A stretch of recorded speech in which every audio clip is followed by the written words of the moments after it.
So without further ado, please join me in welcoming Dean Rader and Paula J. Birnbaum. Thank you so much for being here.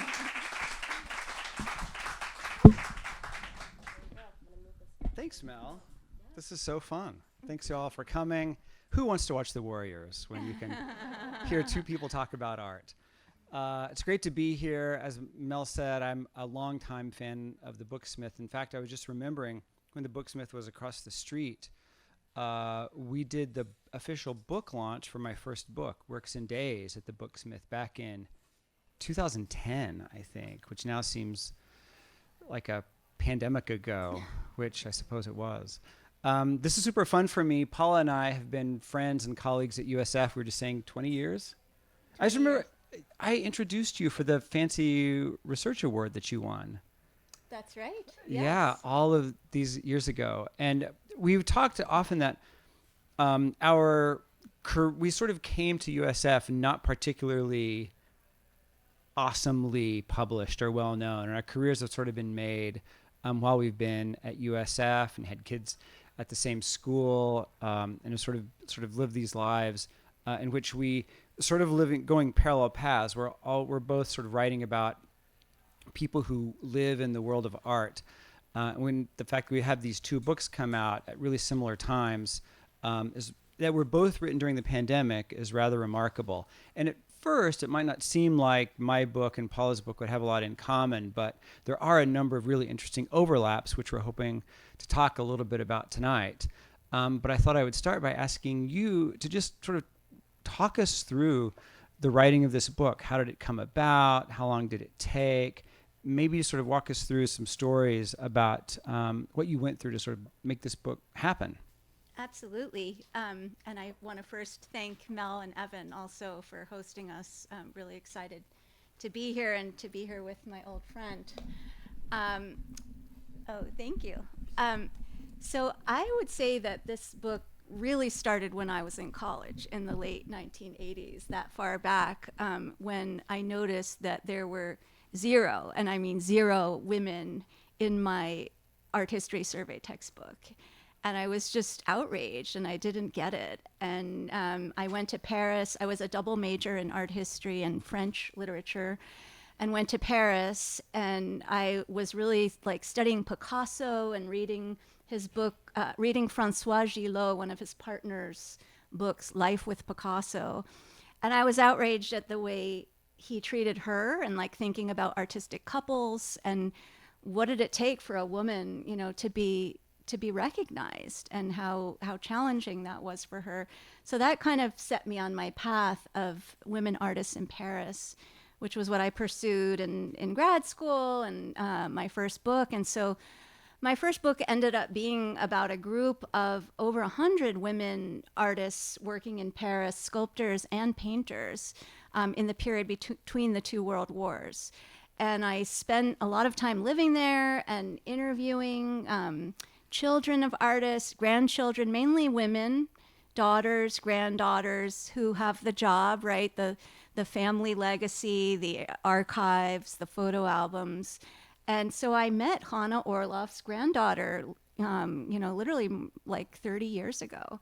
And in this incredible studio, which is still their home and museum. It's a private museum, but you can go and visit, and they do tours, and it's spectacular. It's in Montparnasse, and it was built by a famous French architect, Auguste Perret, and it was one of the first live-work spaces for artists in Paris in this time, super modern, with different levels where she worked and lived.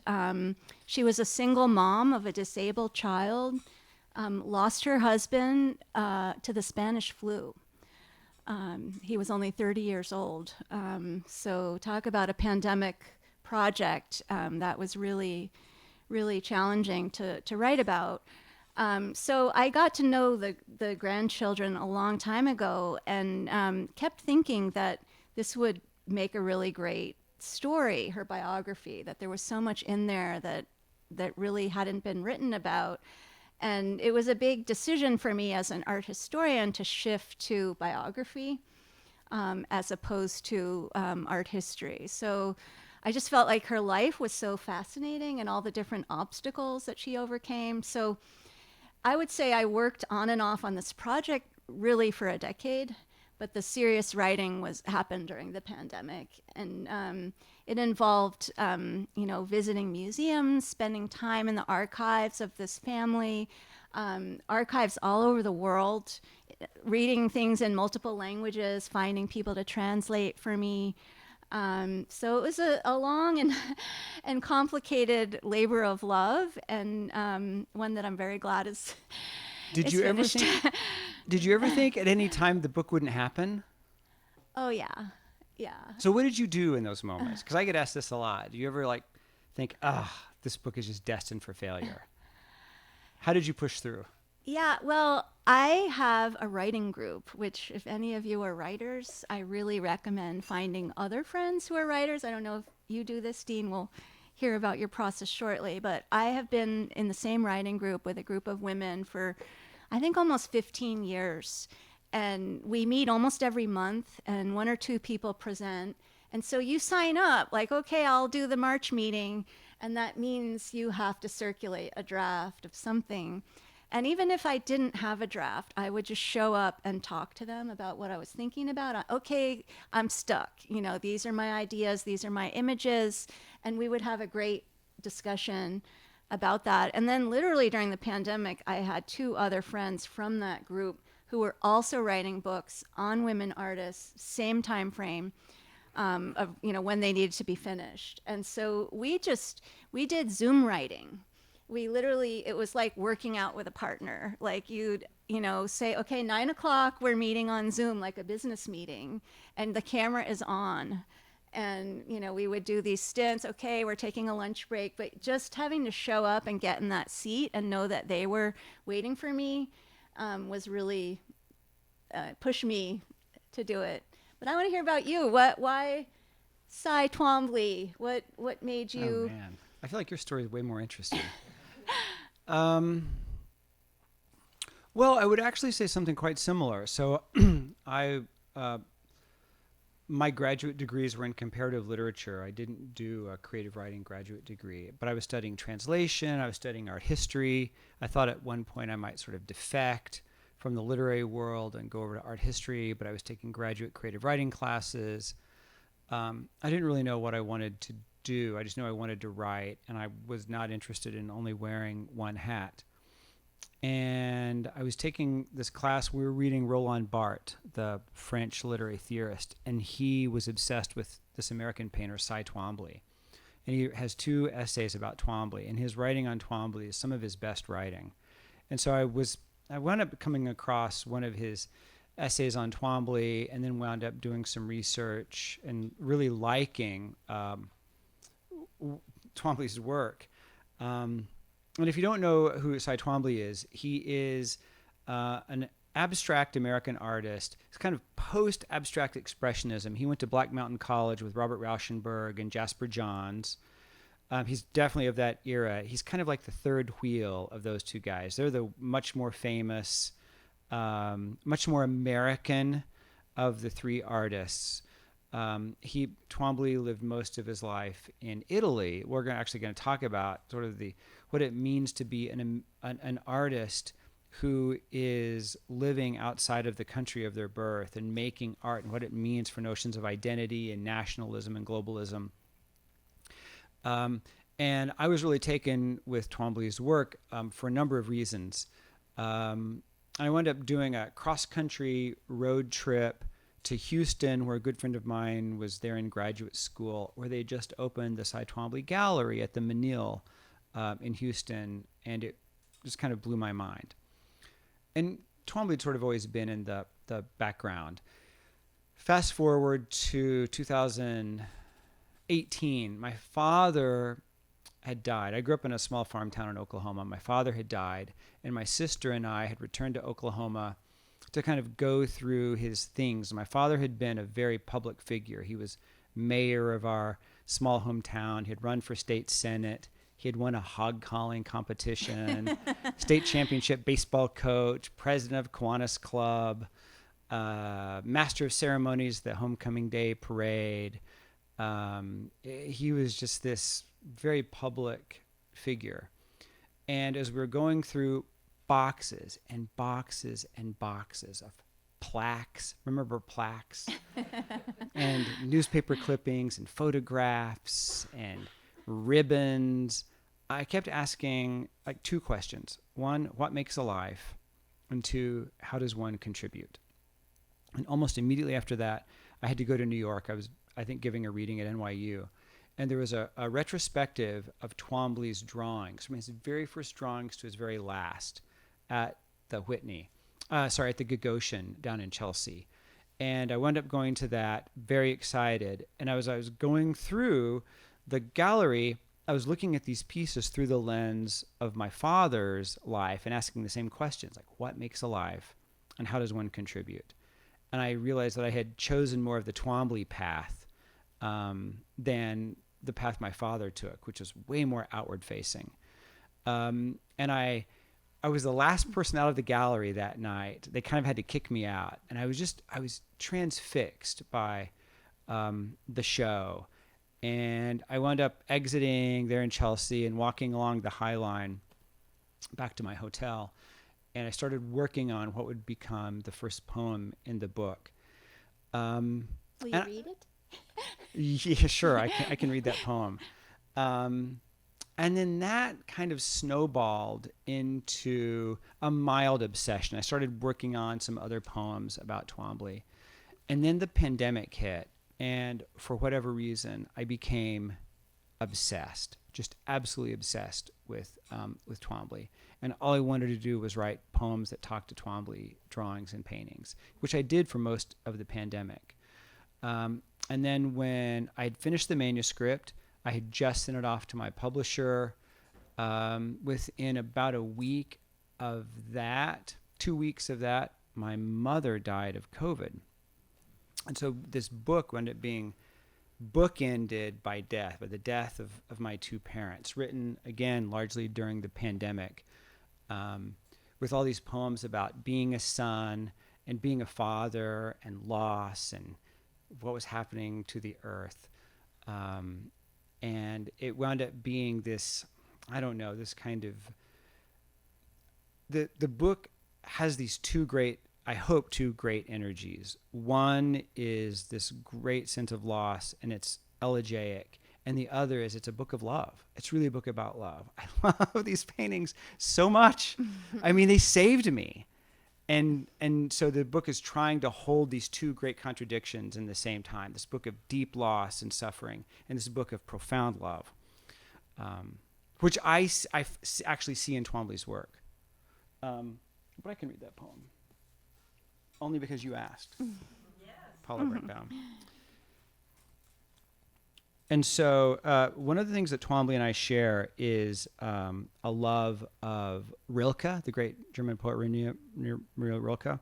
And he has all these pieces about Rilke's Orpheus cycle, sonnets to Orpheus.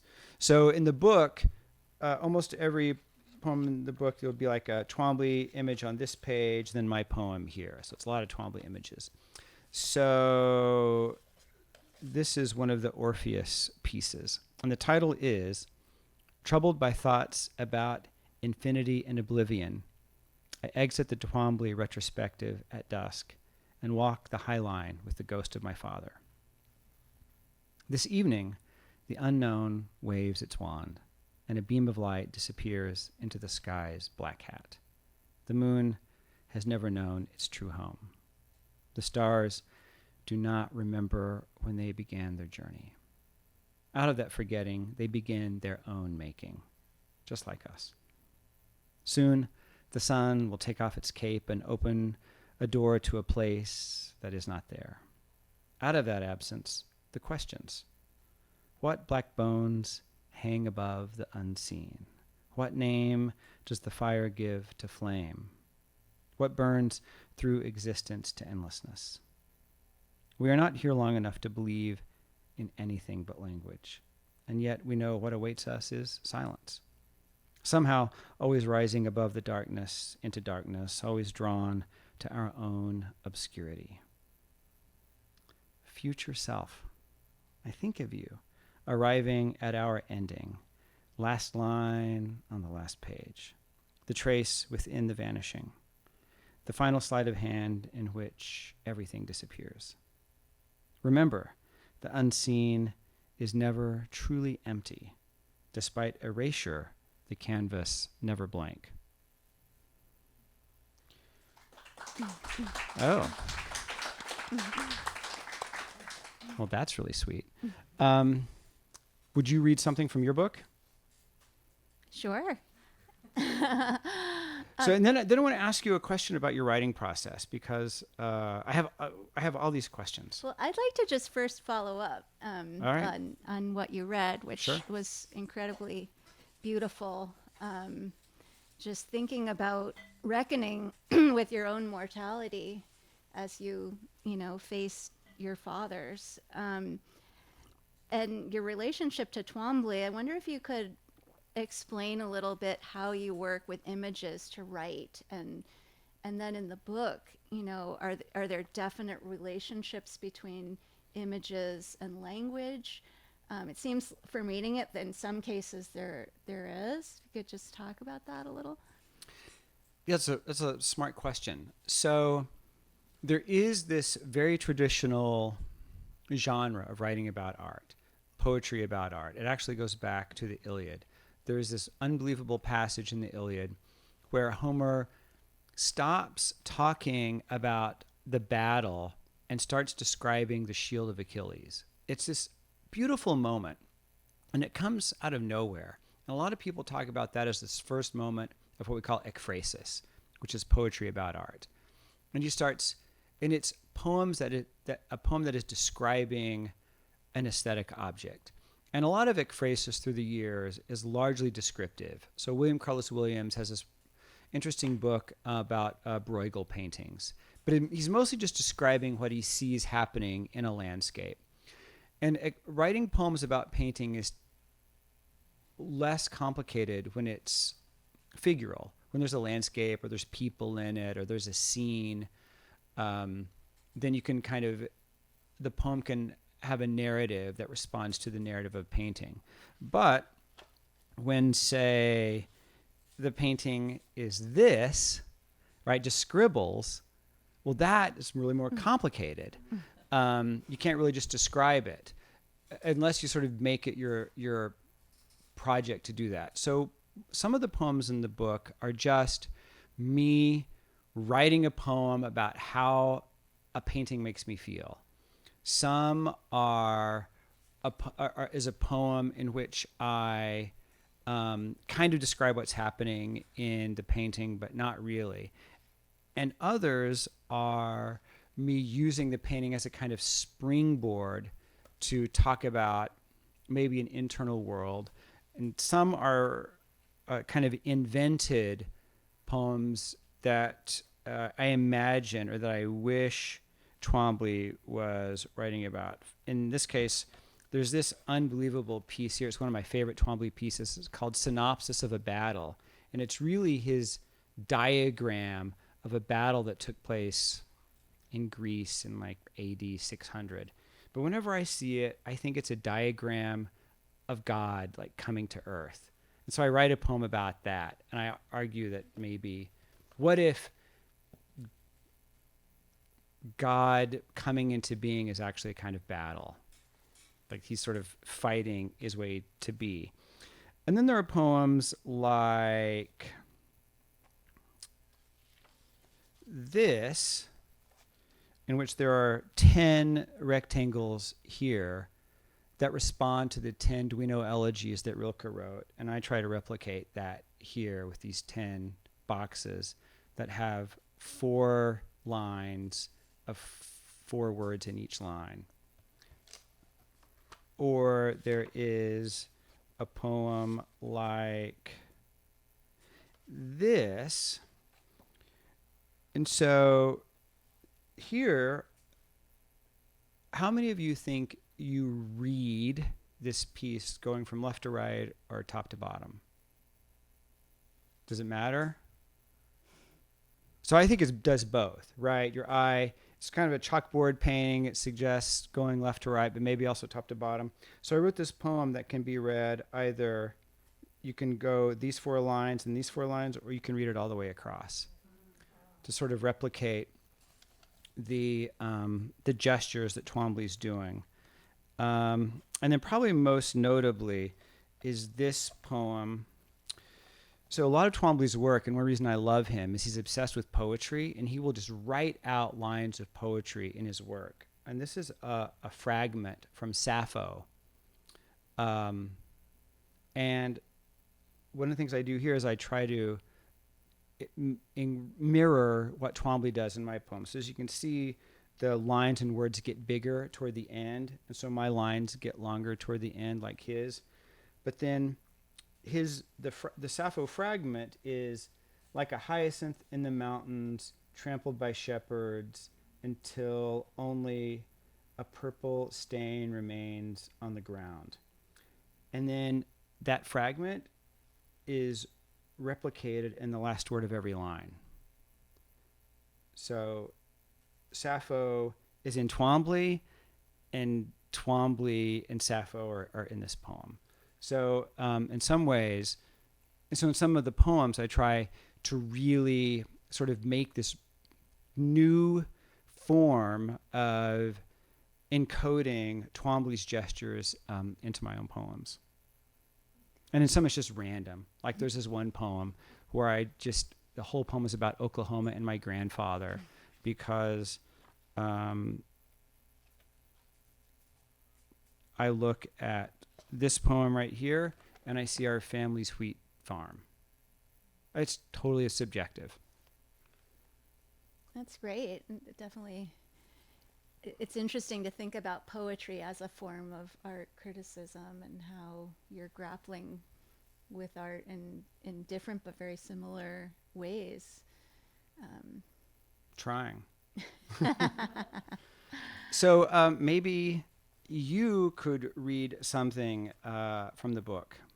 Sure. Yeah. I think it would. Speaking of narrative and story. I think it would help just to tell you all a little bit, kind of a sketch of who Chana Orloff was, because it is a biography.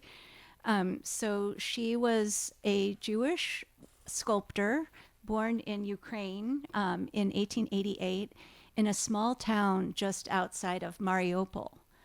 So right where the front lines are right now in Ukraine, which is really intense.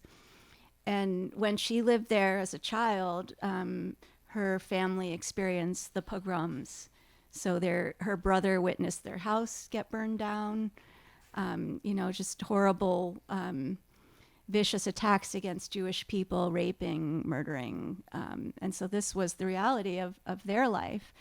And her father always dreamed of going to Palestine, and was a real Zionist, and wanted to find a better life for the family. So he went first by himself and tried to get land, and thought this was going to be too expensive. There were 9 kids. And ultimately, they went over in about 1905. And she and her siblings and her parents. And so she was a seamstress. She watched her older sister get married off in an arranged marriage, which was very common in those days and miserable. And she thought, I'm going to, support myself, my sisters and I, so we don't have to have this similar fate. And so she was able to support herself first in Ukraine and then in Palestine as a seamstress, but never really felt satisfaction. And was always looking for something more creative, bigger, more ambitious, and ultimately was offered a job as a teacher, a sewing teacher at a girls' school in Palestine, and went to Paris, presumably to train, to get credentialed in fashion.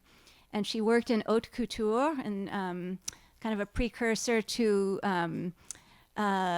Chanel and this whole kind of modern woman look. She worked at the House of Paquin, and ultimately really found that her passion was fine art, and was able to enter art school in Paris, eventually becoming a sculptor, though she wasn't encouraged to do sculpture as a woman at that time. It was considered like heavy lifting, masculine. And then she really made an incredible success of herself, and traveled all over the world, built this incredible studio that I told you about, was very independent, became a French citizen in 1926, was awarded the Legion of Honor, which is kind of one of the highest awards from the French government for artists and people in culture. And so she led this incredible life, which is why I was motivated to write the biography. But I wanted to go back to the pandemic and just talk about what it was like as a writer and a historian to think about her going through this time. So it's World War I. We're in Paris. She's just married. She's fallen in love with this young poet named Ari Eustman, a Jewish man from Poland. And they marry, they have a child, and he is volunteering for the American Red Cross. And, there are people just needing attention right and left in Paris and outskirts. And so he's literally like moving people to the hospital. And the pandemic started, the Spanish flu. And he was really scared. And she had never seen him so scared. And, people were, just going very quick. And that particular pandemic, it was young people. So I'm going to read a passage from my book about that moment. And my book draws upon some interviews that she did with an Israeli journalist that kind of gave me a lot of information about her early life. So I'm going to quote from that.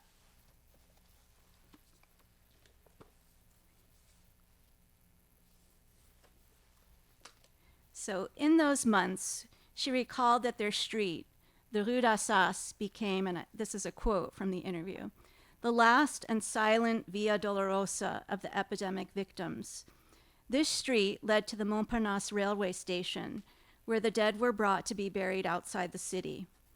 Disturbing scenes occurred in this street. Entire families were lying on the hearses, which often reminded us of the horror stories of the Black Death plague in the Middle Ages. You couldn't run away from such silent scenes of death. Thousands of watchful and demanding eyes saw death. The atmosphere in the street weighed heavily on us, the living ones. That's the quote from the interview, and then this is my follow-up. During the second week of January in 1919, less than 2 months after the celebrations marking the signing of the armistice and end of the war, Eustman fell ill. Initially, she believed he would recover when he requested to eat. After taking his meal, he fell asleep.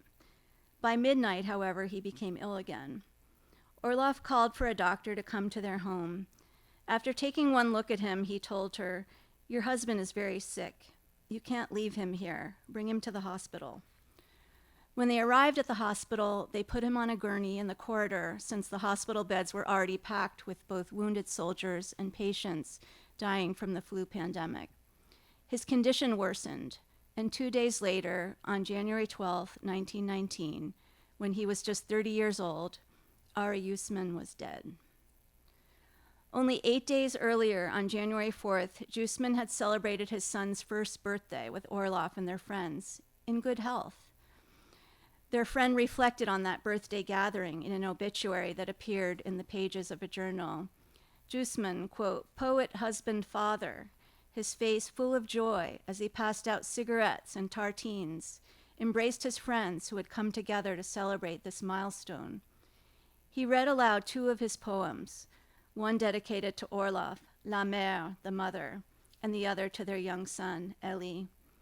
His friend Albert Birot concluded the obituary with the phrase, 'Another poem unfinished,' recognizing all the joy and potential in Eustman's life with Orloff, their young son, and his ongoing writing projects." That's really good. Heartbreaking. It's heartbreaking. Yeah. So earlier you mentioned that your first book is sort of classic art criticism, art history. And for this book, you became a biographer. So I'm so fascinated by this. I'm interested as a writer, how was shifting tone? And did you have to sort of take off your art critic, art historian hat and become like a storyteller? Because this reads almost at times like a historical novel. Like you have a really nice sense of pacing. You weave a good tale. There's some intrigue. And I'm just curious like how it was for you writing this book, and was it fun? Like it seems like reading some of these passages, it's intense, but as a writer, it must have been really fun to do this project. Yeah, it's a great question. It really was. I mean, it took a long time for it to become fun. And ironically, it was in the pandemic when we were struggling in many ways that I did sort of find a rhythm. But I think that I've always struggled with being an art historian who, we go to grad school and we read all this theory. Yeah. And we, try to show off and, speak this like literary criticism speak. And I just felt like that's all true. I like some of my friends and my beloved here, read my first book and I knew they couldn't really get into it. Like I knew that they were really proud of me. And there were passages that moved them, but it wasn't a book for, my neurologist friend or my psychologist friend who's here. It wasn't like written in a way that speaks to everyone, even though we're all, very well educated. And so I felt like I really wanted to write a different kind of book, and one that would be humanizing and not just, about like critical theory and interpretation. Not that the other book was just that. I mean, the other book was really making a feminist claim about Sure. modernism and also trying to reinsert a lot of women back into the narrative of art history. But yeah, I really did get into a rhythm that I quite enjoyed, and I feel like my writing got stronger. I got that feedback like from my writing group, like, oh, you're getting better at like doing this kind of writing. I do a lot of, just with this shift of writing style, I read my writing aloud to myself a lot. It's really important. And it's like, oh, that sounds way too long, or you have way too many adjectives, that kind of thing. So now I feel like for my next writing project, I want to continue writing in a really accessible voice. Maybe that's leaving university press behind. I mean, I don't need tenure anymore. I want to be like more creative and maybe go with the popular press. I don't know. But yeah, I really enjoy just thinking, just like when you said at the beginning of this evening, what makes a life? I kind of was asking the same thing. Yeah, for sure. I mean, this is what she's also asking. Yeah, and my title is Sculpting a Life. Yeah. And we've talked about, am I passionate about her work? And, not all of her sculptural styles are my favorite. I mean, I tend to prefer her really early work that she made during World War I, which is a little more abstract.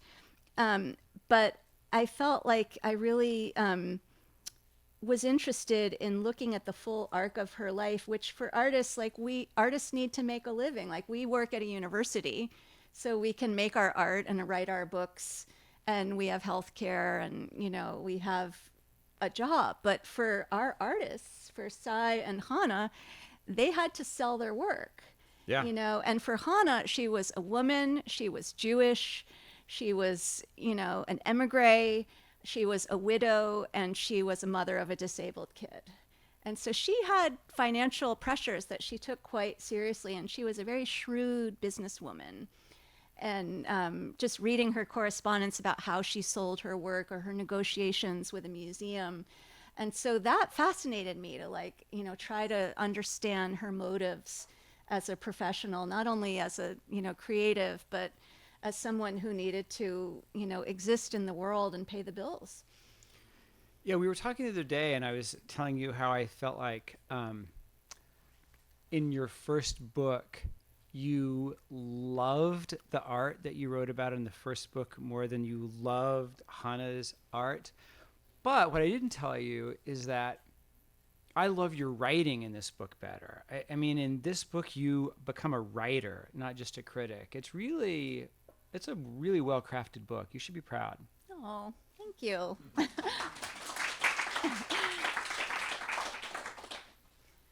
Well, thank you. That's a big compliment for coming from you. So. How are we doing on time, boss? 5 more minutes until you could start taking questions, but Okay. I love this conversation.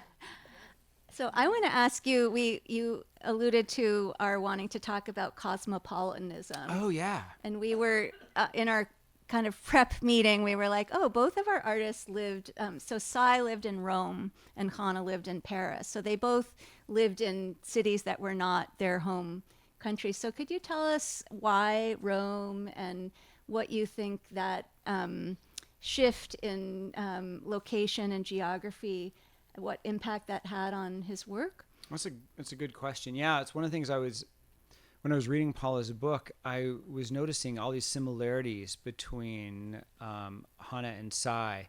So Cy was born in Lexington, Virginia. His father actually was a pitcher for the White Sox. That's how he got the nickname Cy.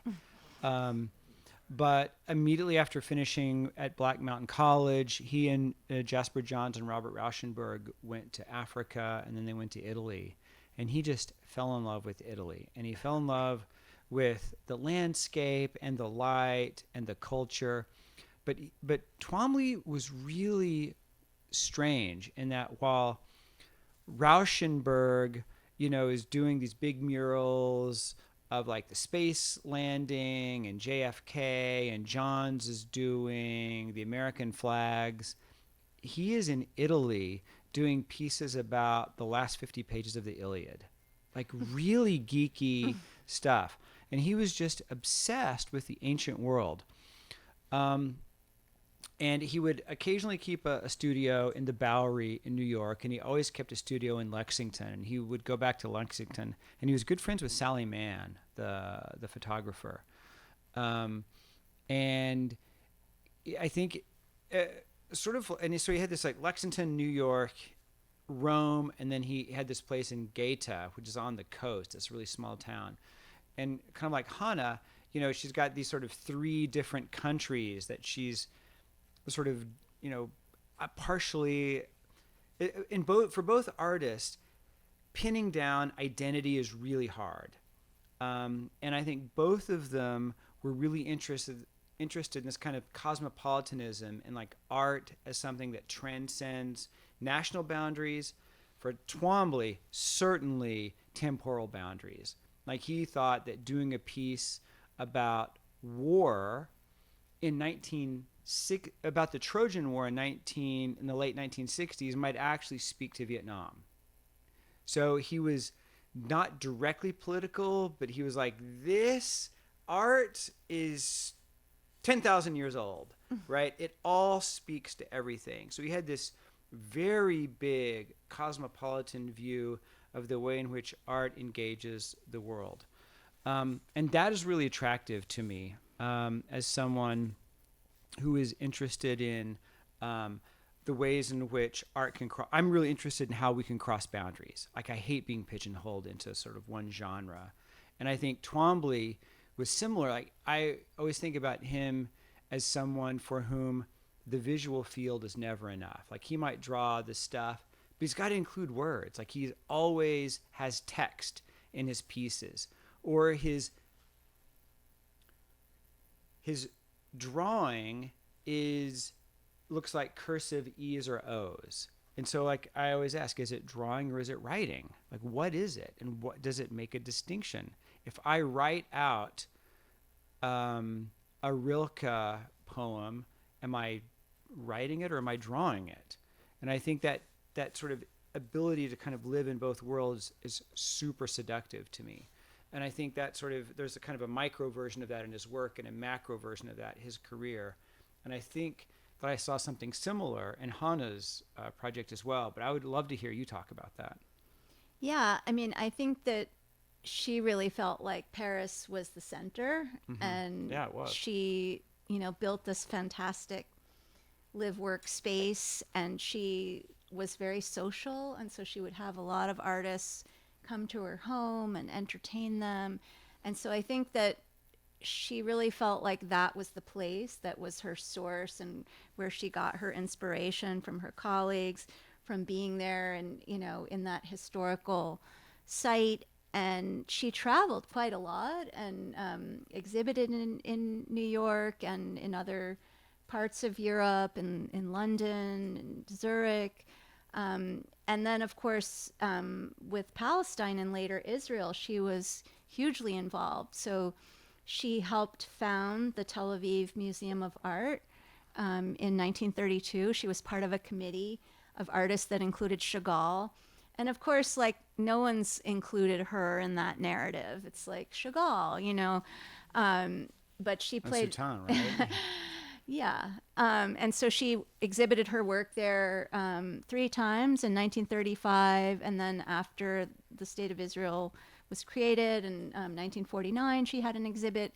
And then her final exhibit there was very sad. It was a Jubilee exhibition. It was her 80th birthday. And she was invited to have a big kind of career retrospective. And she did all the work and was super with it and involved. And on the flight over from Paris, she became ill, and she passed away shortly after her arrival. So they had the exhibition a few months after she passed. But there were all these different like narratives that I needed to pursue. Like, what was there an art world in pre-state Israel, and what did that look like? And they were very much reliant on Paris, and they felt like it was legitimizing to have an artist who lived in Paris. But I looked a lot at the criticism, and the Israelis were like, "Come home, you're one of us, like, kind of be part of this country."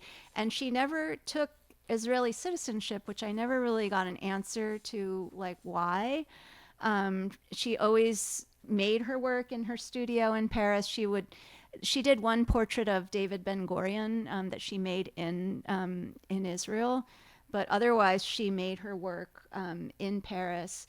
And I think she just really saw herself as this global citizen, kind of like you're describing with Twombly. And she didn't, she saw herself as French and Israeli and didn't really want to be pigeonholed, and yet recognized that she needed to play a role within the Israeli art world and like helping them launch it and using her connections to help them. So it's complicated. And then, I mean, as I said, she was super famous during her lifetime, and then afterwards, not much. And so many women, I think, and figurative artists, not only women, after World War II, when abstraction really took off, their work was, sort of marginalized and not taken as seriously if you worked, kind of after the figure in a more literal way. And so I think now we're seeing a lot of exhibitions reviving these artists who have been, left out of kind of mainstream accounts of modernism. I remember there's that one passage in your book where you quote a critic who said, says that Brancusi is inferior to her? Oh, yeah. I thought that it was amazing. Yeah, right? It was amazing. And then yet her friends, the Cubists, were like, "Oh, it would take so little for you to become one of us." Yes, exactly. They're like trying to get her to become a surrealist. Like, if you did this and this, you could be accepted as a surrealist. And she's like, I don't know. Yeah, I'm gonna do my own thing. So she had a show at the De Young. Is that right? She did. Yeah. Yeah, I didn't know that till I read your book. And so can you talk a little bit about that? Because she has a fairly strong San Francisco connection. There were collectors here of hers, right? Yeah, there were. So it was really fun to discover during the project. So one of her best friends was a woman, a psychoanalyst named Beata Rank. She went by Tola. And she was one of the founders of the Boston Psychoanalytic School. And her ex-husband was Otto Rank, who was a famous psychoanalyst from the Freudian school. He broke from Freud. And so they split up, but Atola, she went by, was really one of her best friends. And they lived in Paris, and they had a daughter the same age as her son. And the daughter moved to San Francisco. Right. And I interviewed this woman when we first moved here. I was a graduate student, and I went to her apartment in Russian Hill and like interviewed this daughter of these psychoanalysts. And I think that was really the connection. But yeah, like Mrs. Haas, like all the arts patrons that that have funded our museums today were her patrons. And she was very well known among like Jewish American women right. art collectors. They would go to Paris and they would go meet Chana, and she'd do their portrait or make some work for their home. So that was a strong San Francisco connection. Yeah, I found like catalog from the DeYoung and criticism so cool. in the Chronicle. So yeah, it was very cool. So I think we're running out of time. Is that yeah? Yeah. Absolutely, yeah. Just raise your hand and I will bring it to you. Do we have a warrior score? That's my question. The Warriors were winning by 18 points when I walked in. Bearer of good news. All right. Terry must have the lie. Nice. All right. Yeah. Terry and Jerry. They're up by a lot. Sweet. I was very nervous.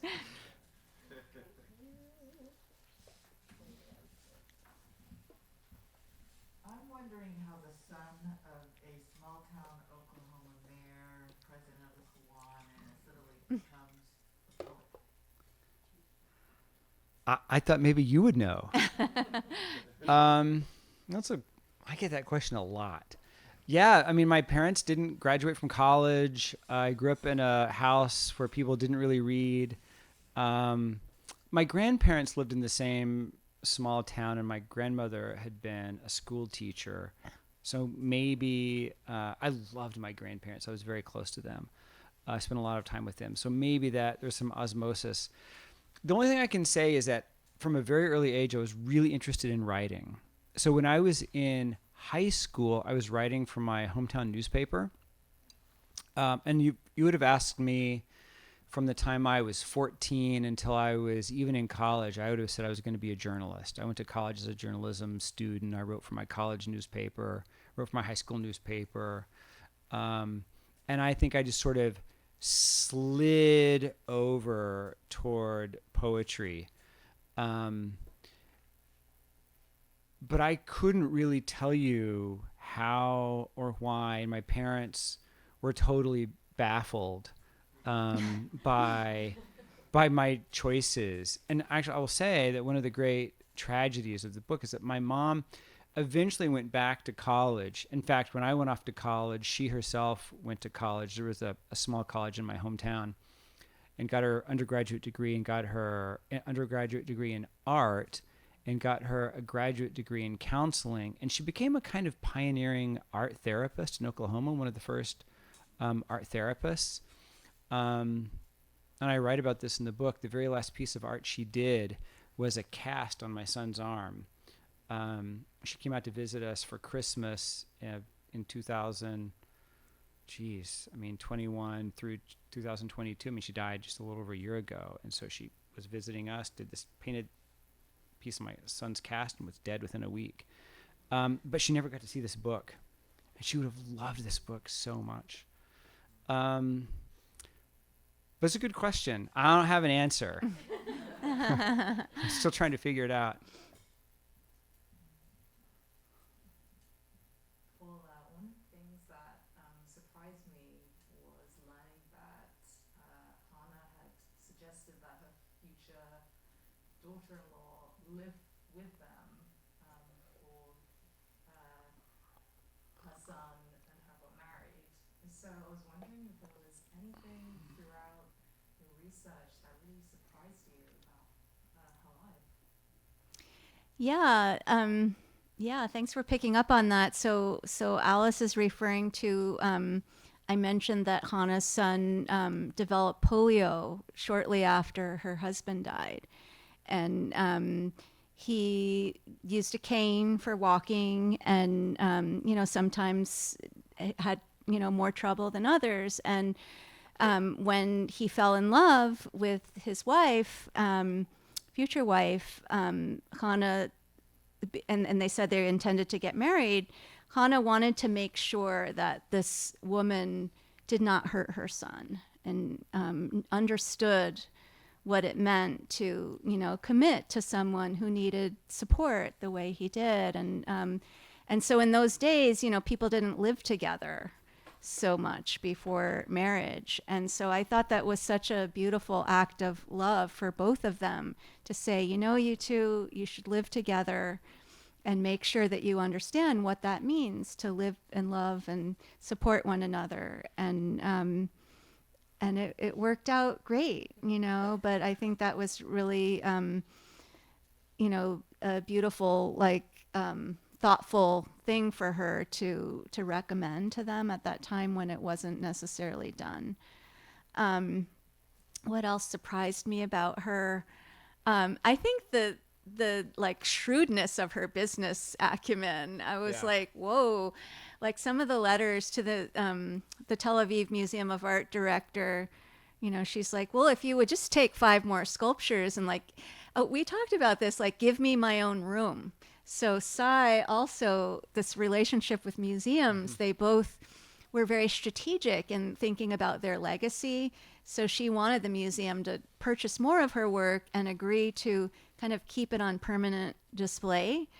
And you discovered something similar, right? Yeah, so Twombly, the most notable example is the Twombly Gallery at the Menil Complex in Houston. So there's the Menil Museum, which is a phenomenal museum, and then there's the famous Rothko Chapel right there. But they had approached Twombly about doing something, maybe donating some pieces or giving him a room, and he basically wound up with his own museum. And I'm not really sure how that happened, but he was part of the design of the museum. So for instance, the cover of my book is of his famous piece, it's untitled, but Say Goodbye, Catullus, to the Shores of Asia Minor, which takes up, it's bigger than this wall in the museum. It's just absolutely enormous. But he helped design the whole museum.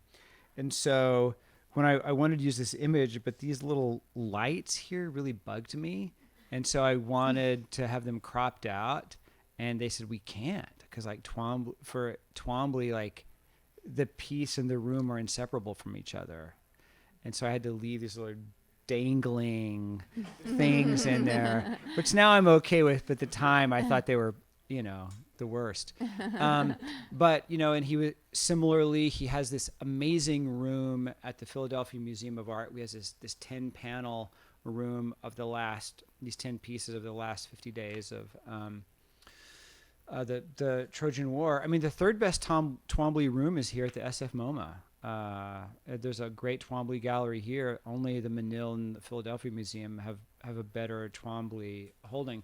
But he was very specific that he wanted this space. And I do think this goes back to living in Italy, where I think he was really moved by this notion of monument, endurance, having your work. I think we were talking about that. He was less obsessed with what his paintings sold for than having them enshrined, being part of history, having a legacy, much like the Parthenon or the Prado or the Louvre, having his own place.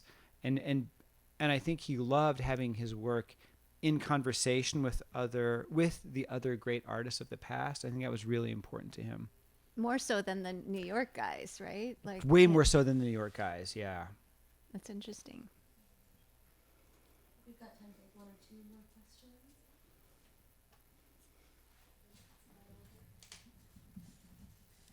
Hi. This is for Dean. Hi, Dean. Good to see you. You too. I'm curious about your decision to include reproduction impressions of Twombly's work and like what your thoughts were about including them, and also how you worked with Twombly's estate. That's a super smart question. So early on, I wound up being solicited. Had written a couple of poems about Twombly pieces, and really thought it might be kind of a one-off. And a couple of the poems appeared in this nice literary magazine, and the editor emailed me and said, "Hey, I think you could get like the permission to use the images to sort of run with your poems." And I was like, "Well, that's kind of a cool idea." And I wound up contacting the Cy Twombly Gallery, the Cy Twombly Foundation. And I would preface that by saying that a few years ago, there was a biography of Twombly published by a guy who actually lived here in the Bay Area named Joshua Rifkin, who's a very good poet. And he, too, became obsessed with this particular painting when he was in graduate school in Houston in creative writing. But he became obsessed with Twombly the man. I don't care about Twombly the man.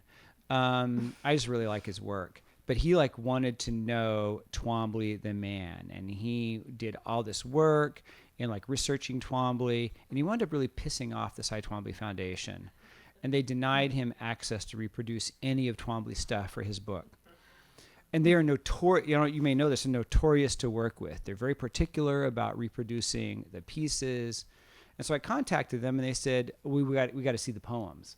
So I sent them the poems, and they said, "Oh, we like the poems. You can have permission, but we want to see the galleys before they go to press." And I was like, "All right." So the journal sent them the galleys. They said, "This looks really great." So they published the piece. Something similar happened. I had a couple of Twombly poems that places said, "Could we get the images?" And then in the Twombly Foundation, exactly the same thing. It all worked out. And I started writing the poems. I was actually supposed to be working on this other book that I won the Guggenheim for, that you may remember, actually. And I just jettisoned that book and only wrote Twombly poems. And I had about 50 poems, and so I contacted my editor at Copper Canyon, and I said, "I know I'm supposed to be working on this book, but what about this way more expensive book that would have my poems next to Cy Twombly pieces?" And he said, "Well, the only way we could do that is if you got all of the pieces for free." So I spent a lot of time assembling a manuscript that I thought would be more or less what it would look like. And I sent it off to the Twombly Foundation, and I said, "Hey, what do you think? Like, could we do this?"